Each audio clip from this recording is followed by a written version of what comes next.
विवान और इमली में हुई है भयंकर लड़ाई। इमली के सामने विवान ने कबूला अपना सच। विवान नहीं बन सकता है बाप।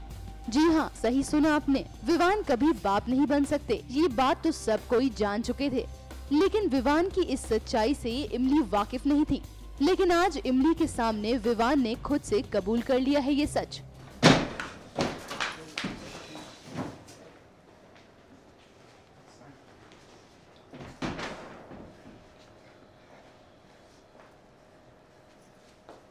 जिनकी चाहत में तुम इतना गिर जाओगे, हम कभी सोच भी नहीं सकते थे इमली। जी हाँ, आज इमली पर विवान को इतना गुस्सा आया कि उन्होंने खुद से ये सच्चाई इमली को बता दी। लेकिन तभी वहाँ आती है चकोर और सूरज और विवान को समझाने की करते हैं कोशिश और दोनों में हो जाती है हाथापाई। हमें सब कुछ मालूम हो चुका है। वो मैकेनिक जो तेरी गाड़ी का टायर ठीक करने आया था, सब कुछ बता दिया उसने। कैसे तुम दोनों एक दूसरे के साथ लिपटे हुए थे गाड़ी में, सारी रात एक साथ थे ना। विवान बस करो। दरअसल विवान को है सूरज और इमली पर शक, जिसके चलते वो कर रहे हैं इमली पर गुस्सा। विवान को कहीं न कहीं लगता है कि इमली के पेट में पलने वाला बच्चा सूरज का है। तुम्हें लगा कि तुम किसी और का पाप हमारे गले में डालकर निकल जाओगी, मगर ये नहीं हो सकता।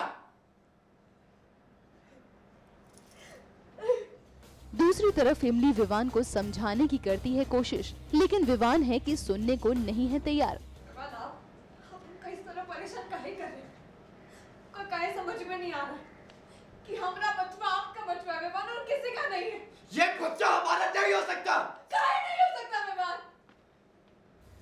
इमली और सूरज ने दिया है विवान को डीएनए टेस्ट कराने का आइडिया, लेकिन विवान को ये बात समझ आती है कि नहीं, ये तो आने वाले एपिसोड में ही पता लगेगा।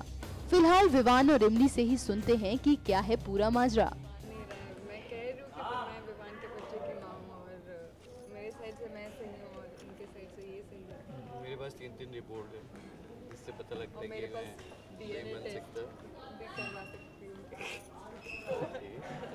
लेकिन उस हिसाब से मैं तो यही मानता हूँ और मुझे सबूत भी मिल गए कि सूरज और इनके बीच में कुछ हुआ है। कोई किसी एक मैकेनिक ने आके बोला है, तो उस वजह से मैं पूरी तरीके से अब कंफर्म हो गया हूँ कि ये बहुत गिरी हुई नहीं लाइन है ये। तो क्या वाकई आपको लगता है कि इमली गिरी भी हुई? मानता ही है? नहीं, हाँ एक्चुअली तो उन्होंने बोल दिया अब तो गिरी हुई है, तो है ऐसी चीज़ें कर रही है। पति शादी होने के बाद, शादी से पहले भी था जो बच्चा मैं संभालने के लिए तैयार था, अब फिर से एक बच्चा हुआ, वो भी सूरज का ही लग रहा है, तो of course I am very sure. मैंने तो सच्चा प्यार किया है। 10 to 100% sure। लेकिन विवान तो फादर नहीं बन सकते, तो कहीं ना कहीं शक तो जाएगा अब ऑब्वियसली। वो उनका पॉइंट ऑफ व्यू है, but I am from my side 110% sure कि विवान का बच्चा। तो ऐसा क्या कुछ करने की आप मतलब इनको कैसे कन्विंस करेंगे? मैं यही कन्विंस करती हूँ, मैं कसम खाती हूँ, मैं यही करती हूँ, मेरी विश्वास करो, मेरी बात मानो, पर ये नहीं मानो। ये इतनी बड़ी चीज़ है कि इतनी जल्दी कन्विंस नहीं होगा विवान, अभी बहुत कुछ झेलना पड़ेगा इसको उसके बाद। बहुत कुछ। लास्टली एक चीज़ पूछना चाहूँगा कि विवान को अगर ये पता चल गया कि वाकई हाँ उनका बच्चा है, तो क्या होगा? सर फोड़ के ना मरे। पार्टी होगी और नहीं फिर और क्या, इसको बहुत सॉरी बोलना पड़ेगा जो इस पर शक किया है मैंने, बट अभी तक ऐसा कुछ आया नहीं है। अगर ऐसा होगा तो बहुत अच्छी बात है, लड़की अच्छी है, संस्कारी है, तो अगर ये हो तो अच्छी बात है। ओहो, कितने ज्यादा नाटक हैं। इन सब में कहीं माँ बनने की खुशी थी तो एक ही पल में हो गई सारी खुशी बर्बाद। वेल, अब तो डीएनए टेस्ट होने के बाद ही पता लगेगा कि आखिर सच कौन बोल रहा है। एनएमएफ न्यूज की रिपोर्ट।